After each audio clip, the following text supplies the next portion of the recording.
Joyce from Eden Condensed Small Space Garden Design, and this is Garden Space. And this is a beautiful Coleus. This is one of my favorite plants to use in shade gardens because they don't need a lot of sun. In fact, they prefer to be in part shade environments. They have beautiful colored leaves, and because since a lot of blooming plants won't grow in a shade garden, this is a really good choice to make. And they come in a ton of different varieties, from greens, yellows, purples, magenta like this one. Sometimes, however, they will get a little leggy or they'll get a little heavy on one side.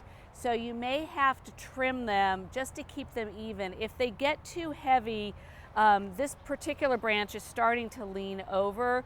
You may want to go ahead and trim them down a little bit. These grow super fast, so don't worry if you take a big snip off of it that you're suddenly going to have a tiny little plant there and nothing to happen. They'll bounce back very quickly, but if you keep them evenly trimmed, they'll mound up really nicely and they'll fill out the space in your bed. They also make great container plants as well as plants for window boxes too. So what I would do with this part here is I would probably start by taking some of the bigger leaves off, so I don't necessarily have to take this big part off here, and trim them down right by the base of the leaf. You'll also see that there's a little sucker coming up from here in between the elbow. Go ahead and just pinch that off with your finger, and that should get it to lighten up a little bit. The other thing you can do is get a small stake and prop it up, so that way hopefully it'll start growing back toward the middle.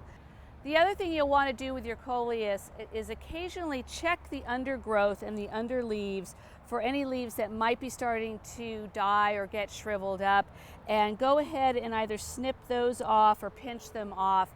What will happen is that if there's a lot of leaf matter resting on the ground, they will start to get slimy or moldy, and that can introduce disease or powdery mildew to the plant and cause the rest of the plant to start to become affected. So even in a garden bed, when you're weeding, just go through your Coleus, trim them up as you need to, take the dead leaves off, and you'll find that it really will start to bloom and grow the way you'd like it to.